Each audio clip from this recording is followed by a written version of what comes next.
But for today's top story, we are taking a look at the continued conflict in the Red Sea and how some shippers are potentially choosing to navigate that conflict using air cargo to do that instead. And we've got our Air Cargo Editor Eric Kulisch joining us here this morning. And Eric, of course, the situation in the Red Sea continues to be fairly intense. We've seen some more attacks come through on some container ships over the weekend. Now shippers are saying it's pretty much too risky to be there, and they're using airplanes as a solution. Talk to us a little bit about what's going on. Yeah, good morning, Kaylee. The Red Sea situation has having spillover effects for the air cargo market. We had some anecdotal signs or reports that some businesses were already sourcing aircraft to move some of their ocean freight around that bottleneck, not being able to take the Suez Canal shortcut. But now we're starting to get some numbers where in recent couple weeks where air volumes have ticked up a little bit on certain lanes. And so, it's just kind of, it's one of those things where the air market is better. Can you ask another question? Well, we're doing great, and we're seeing now, as you mentioned, that swap just from anecdotal evidence to actual hard evidence. I believe in your report you said we're looking at about a 3% increase in volumes just from the start of this year. Are we starting to see any of that impact on rates as well? As we know, a lot of these air cargo carriers, especially as we see them releasing their earnings, they had a really tough end to 2023 and a tough full year as well. But is this looking to start maybe propping up some rates as we continue to see the conflict be an issue? Yeah, we are a little bit seeing it, and it varies by trade lane, but a lot of it is like Asia to Europe, some of the main trade lanes, even Asia to North America. But, so the big rate jump is obviously on the ocean side where rates have, doubled, tripled, quadrupled. And but you're seeing some of those rate spillovers or rate increases on the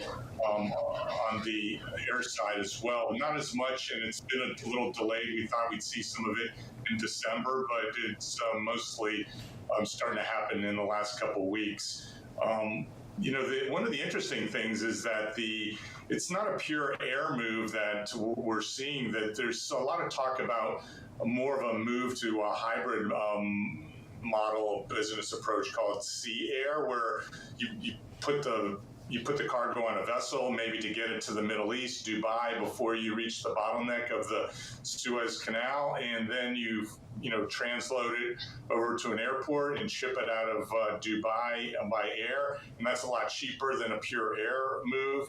Some analysts are saying, or some forwarders are saying, hey, it's even cheaper if you want to reach Europe. Do that sea air move via Los Angeles, come out of China on a boat to LA, Long Beach, put it on a plane at the airport there and get it back. It's only maybe 3 or 4 times more expensive than ocean, and that's a lot cheaper than pure air. So, Eric, those carriers who are looking to capitalize on this, are there specific ones who are poised for a good ability to capitalize on this process? The ones who are maybe based out of, as you mentioned, that kind of Dubai area, the Middle East? I mean, the Middle Eastern carriers like Emirates, Qatar Airways, Etihad, Turkish Airlines, they've kind of they have that advantage for sure, because they're kind of set up for transshipment as part of their business model, and they have the big airport hubs in the United Arab Emirates and Qatar.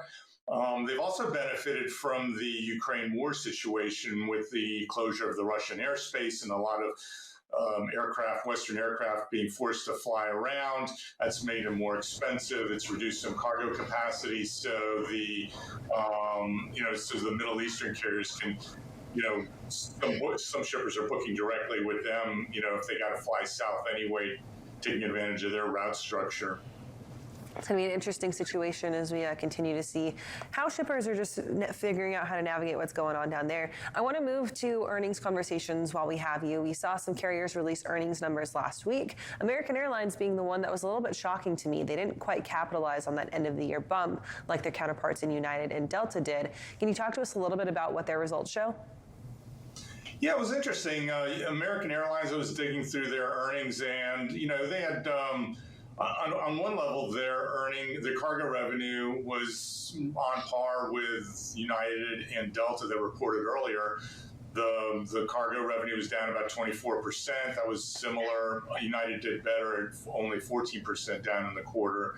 But what was interesting, normally we expect the peak season to be a bump, and in 2022, we didn't really see much of a peak season at all. But this year, we've definitely seen since September a relatively strong air cargo peak season, and we expect that to be reflected in some of the numbers. It's still going to be a down year for carriers, but there should be an improvement in the fourth quarter. But American was essentially flat from the second and third quarters. Maybe $1 million or $2 more. So that was a little bit surprising. Not sure what explains that.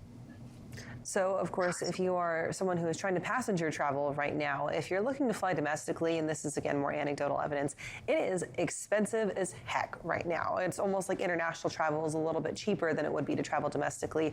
Is that the same being reflected on the cargo side? Are we seeing our big three carriers, American, United, and Delta, charging just exorbitant rates on their cargo side of things as well? No, I don't think so. I think, cargo, the market, there's more capacity than supply at the moment, more capacity than demand, and the passenger airlines tend to discount even more than the freighter operators because they are already kind of getting subsidized by the passenger side of the business. So, that's what we're seeing in some of these numbers. Like the cargo ton miles for these passenger airlines, and basically the amount of weight and the times the distance traveled can often be up a little bit versus last year over year. But the revenue's down, which signifies that the rates and their yields are less. They're having to charge less, and that's why their revenue's coming down. And as far as other companies looking to report earnings coming up either this week or next week, who are we watching out for? That's a good question. I haven't paid attention. Probably some of the European carriers like Lufthansa, Air France, KLM, and some of the Asian carriers, Singapore Airlines, Korean Air. Keep an eye on those as well. And then some of the cargo airlines down the road. All right, Eric. Well, we will keep an eye on that. Thank you for joining us this morning, and we'll talk to you soon. All right. Take care. All right. We're going to head on over to the wall for our first carrier update this morning. We've got Bill Priestley and Tony Mulvey.